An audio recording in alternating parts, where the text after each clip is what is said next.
เอานี่คือบ้านเพิ่นพี่น้องเลยห้างสินค้านำเข้าเด้อเวลา 16:29 นาทีตอนนี้พี่น้องอยู่รัสเซียเราก็สิสุกสิพาพี่น้องเลาะถ่ายให้เบิ่งพี่น้องเลยอันใดเป็นตาซื้อก็สิซื้ออันใดก็บ่เป็นตาก็บ่ได้ซื้อพี่น้องเลยเบิ่งมาโซนอาหารการกินเครื่องดื่มน้ำสีเพิ่นนำเข้าพี่น้องเลย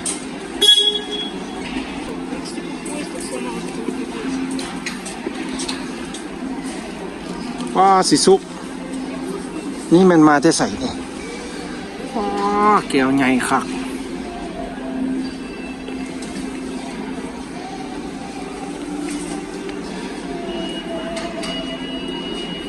ของรัสเซียหรือว่าของประเทศใดนี่นำเข้าเลยนี่พี่น้องวนการรัสเซียของชื่อเสียงโด่งดัง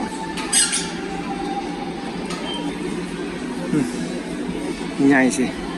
ผักเนาะ2 โบกนะมันรีบเลยเมาดีนะผักก็เหล้าขาวมีเอื้อยเพิ่นกะว่าเพิ่นว่าส่งปลากระป๋องบ่มีหยังก็มีได้พี่น้องอันนี้เป็นของรัสเซียของไทยเพิ่นก็เพิ่นส่งมาได้ปลากระป๋องเครื่องปรุงเครื่องเทศหลายๆแนวที่ของสำเร็จรูปนำเข้าเอากับสิสุกมื้อนี้ก็สิถ่ายให้เบิ่งพี่น้องว่าได้มาแล้วก็สิถ่ายให้เบิ่งให้ชม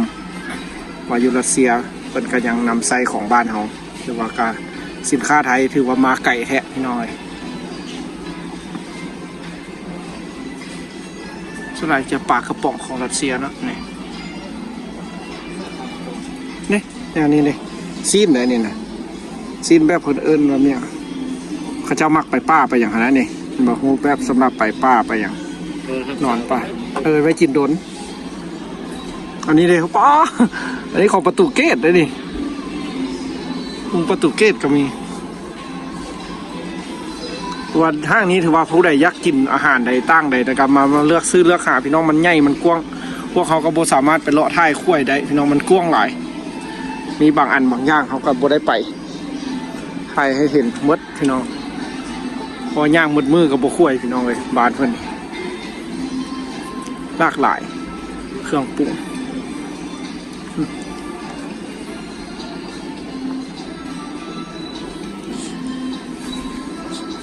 นี่ก็เป็นเครื่องปรุง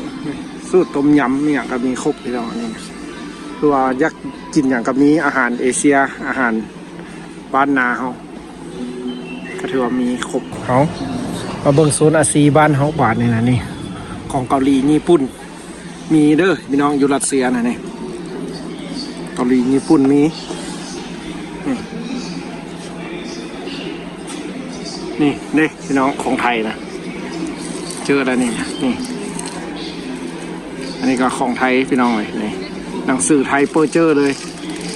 แต่ว่าของไทยกันมีอยู่รัสเซียพี่น้องเลยอันนี้ถือว่าเป็นโซนอยู่ของอาซีบ้านเขาพี่น้องเครื่องขายมีหนังสือไทยเบิ่งมีรุ่นใดๆฮะตัวนั้นมีอะไรมันมีกล้วยครึ่งสำเร็จรูปจ่าย่าพี่น้องใช่ซื่อสัตย์ผมซื้อรถซื่อสัตย์ซื่อสัตย์จริงใจรถต้มยำเป็นพุ่นดีเลยคักเนาะของเวียดนามบ่มีมาเบิ่งดูลองเบิ่งดูนี่ก็ของไทยบ่นี่ก็อันนี้มันน่าจะเกาหลีเนาะน่าจะเกาหลีบ่แม่ของไทยมาฮอดพี่แพงได้พี่น้อง100 ป่ายครับห่อหนึ่งทึกอยู่เกือบ50,000พุ่นได้นี่ของไทยสินค้าไทยเบิ่งซะอิ๋วเบิ่งอย่างเดียวหลายแนวมีบ่เกาหลีญี่ปุ่นพี่น้อง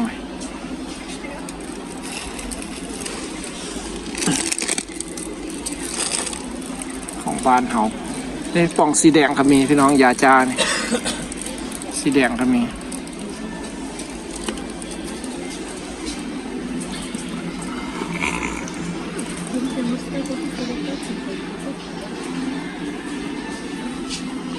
มีอันใดอีกเบิ่งน้ำสะออกสะอิ๋วเป็นเครื่องปรุงดูนี่พี่น้องเครื่องต้มยำก็มีของไทยหนังสือไทยต้มยำหนังสือไทยเลย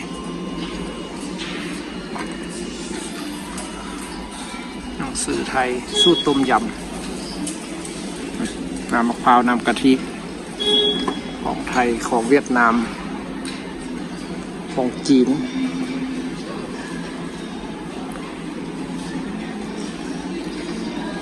คนบ้านเพิ่นกลับมานิยมกินเลยเพิ่นก็กินของบ้านเฮาเนาะคนรัสเซียก็ได้เนาะแม็กกี้ไทยบ่มีวะสิสุกดูของนำเข้าก็สิแพงเลยจักหน่อยพี่น้องเลยอันนี้ของประเทศสเปนพี่น้องสเปน1,200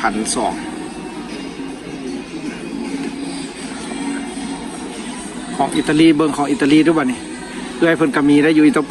าลีแห้งแพงพี่น้อง2,900แม่นบอกเพิ่นเคยกินบ่นี่พี่น้อง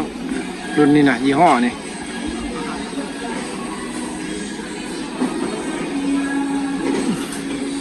นี่ละของรัสเซียแท้ๆของรัสเซียแล้วมัน200-300พี่น้อง100ก็มีพอบ้านเพิ่นเอ็ดเองเนาะมันก็บ่ได้แพงโอ้ตัว1,000ก็มีพี่น้อง1,900ก็มีนี่เป็นไวน์อิตาลีของอิตาลีเอื้อยเพิ่นอยู่อิตาลีก็มีได้เพิ่นก็เอ็ดคลิป YouTube คือกันพี่น้องเอ้ยแบบแมวนี้บ่นี่อยู่คุณสิราคาเท่าใดนี่ที่นี่แล้วมัน600ขึ้น600 5,000 2,000นี่มันของรัสเซียเองเด้สิสุกนี่นะนำเข้านะเบิ่งดูมีของบ้านเฮาบ่ของเวียดนามของจีนของไทยบ่ฝรั่งตัวน่ะอ๋อนี่มันประเทศฝรั่งพี่น้องเพิ่นนำเข้าก็มีคือกันเด้สเปนก็มีของสเปนก็มีอิตาลีก็มีพี่น้องนี่บ้านเพิ่นนำเข้ารัสเซียก็ได้พี่น้องสเปนอิตาลี แต่ละประเทศอยู่ไปนี่ แบบวัวของสินค้าของอิตาลีเนี่ยของรัสเซียแท้ก็เป็นอันนี้เป็นไวน์รัสเซียอันนี้เวียดนามมา โอ้ยเห็นยังละอันนั้นน่ะโอ้โธ่ ก่อนค่อยเซ็ก บ่ไหวแล้วเพิ่นว่า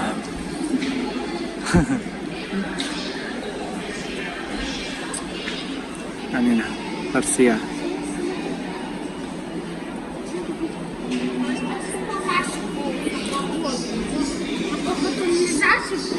ไปทางนี้ถือว่าเป็นห้างใหญ่ที่คนรัสเซียมา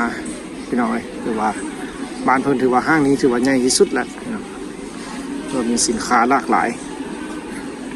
สีสุกเป็นผู้ยุโรปเขาสิเป็นผู้ไทยให้พี่น้องทางบ้านได้เห็นว่าอยู่รัสเซียพี่น้องเลย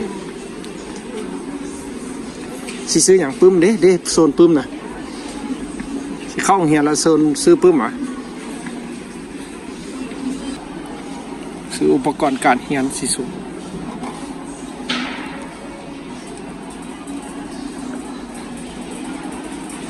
ให้เพิ่นเลือกมันสิเอาอย่างใด แล้วก็ปึ้มรัสเซียปึ้มเขียน ปึ้มเขียน เข้าเงียนแล้วเอาพักเงียนไป10 ฝ่ายมื้อ15 มื้อมันสิเข้าเงียนเอามาซอกซื้อปึ้มราคาปึ้ม1เพลงก็อยู่ลาวหลาย โอ้แพงวะเบิ่งคือของเขาได้ มันมีแต่ละรุ่นราคามันนี่ ตัวนี้เท่าไหร่ป๊อ ต่ำสุดนี่10 ฝ่ายพันขึ้นไป 12,000 ขึ้นไป อย่างปึ้มอันนี้คือว่าแพงแท้ แต่อยู่บ้านเฮาในหัวนึง 2-3,000 กีบอันนี้ อยู่พี่เด้อนะ น้อยอันนี้นะอันนี้นี่ประมาณ17-18,000เนี่ยนะเพลงอีหลีน้อยนี่ 78 เอารุ่นใดดีนี่ 59รูเบิลตัวนั้นเท่าไหร่ตัวนั้นคือ100 ปลายเบิ่งดูหัวใหญ่ๆคือบ้านเฮา200หน้า ขัด200หน้าก็คิดอะไรเดี๋ยวนี้เนาะ อยู่บ้านก็10 ปลายพันเด้ อันนี้เท่าไหร่4-50,000 4-50 บาทปึ้มหัวหนึงวัดปึ้มหัดแพงเนาะวัดอันอาหารการกินหัดถึกเนาะซีนป่าอาหารอยู่รัสเซียซีนไก่ซีนหมูซีนงัวหัดถึกอยู่รัสเซียเป็นเครื่องใส่หัดแพงพี่น้องเอ้ยอยู่รัสเซียเอาสิสุกสิเลาะซื้อปึ้มพี่น้องเอ้ยเฮาก็สิถ่ายให้เบิ่ง